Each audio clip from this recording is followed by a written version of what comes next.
Saban-esque juggernaut, I don't think he's going to get the time. I don't see it, because I think they're just not the wins aren't going to be there, and fans are going to get frustrated. Can I caution and nag Tennessee just a little bit before we wrap up? Oh no, Ian, don't do this to me. I'm finally happy. Like, we're winning a lot of games. It's fun. Don't crush me, Ian. What are we doing? How bad is it? I think that their style of offense is a very high floor, cap ceiling offense. I think it's like the wide spacing, and the extreme run pass conflict.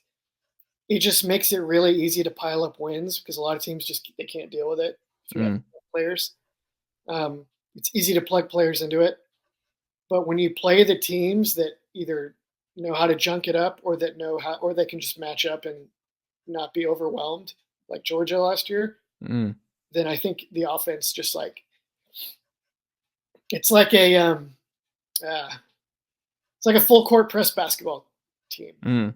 And if you can beat the press, like they're going to get they're going to win a ton of games. They're going to blow a bunch of people out. They can't handle the press. But when they play that team that has the guards to know what to do, then they just don't have like another counterpunch. I think that's going to be Tennessee with this offense. Maybe not. I think the counterpunch is Nico, right? Like, you have to have the quarterback who can just create on the fly, who can create outside of structure. And if you have the superstar quarterback who can create outside of structure when things break down and things aren't available, because Hendon Hooker, for as much as I loved him and how good he was the ultimate structure guy, where like one read over quick, never made a bad read, never threw picks. Like, Joe Milton didn't throw a pick. He had like 10 TDs, 0 picks last year in his time. Like, they're just not going to put the ball where it doesn't need to go. They're not going to put it in arm's way. They're not going to lose the turnover margin.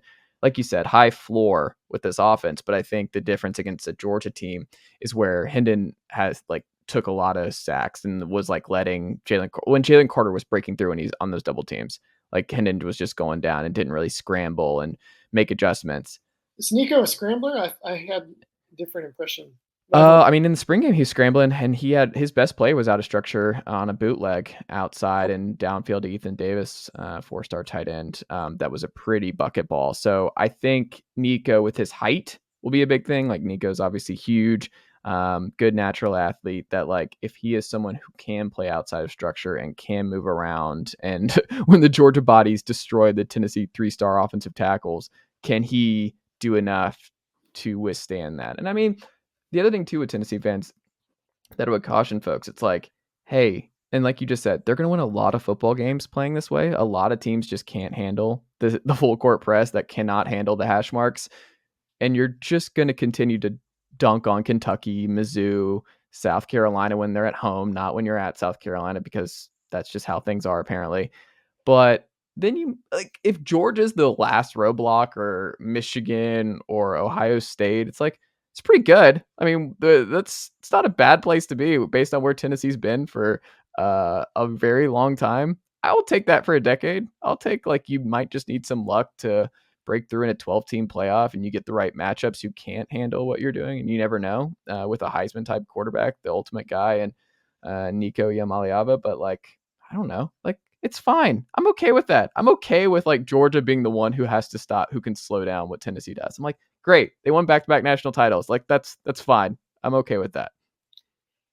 I think that's wisdom, but obviously that's not how we humans tend to do things. No.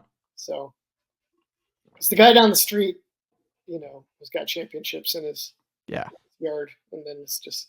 Yeah, I'm not that fan. I'm like, no, this is good, folks. They're stepping on a lot of rivals' necks year over year. Like, enjoy this. Yes, enjoy it. It is fun.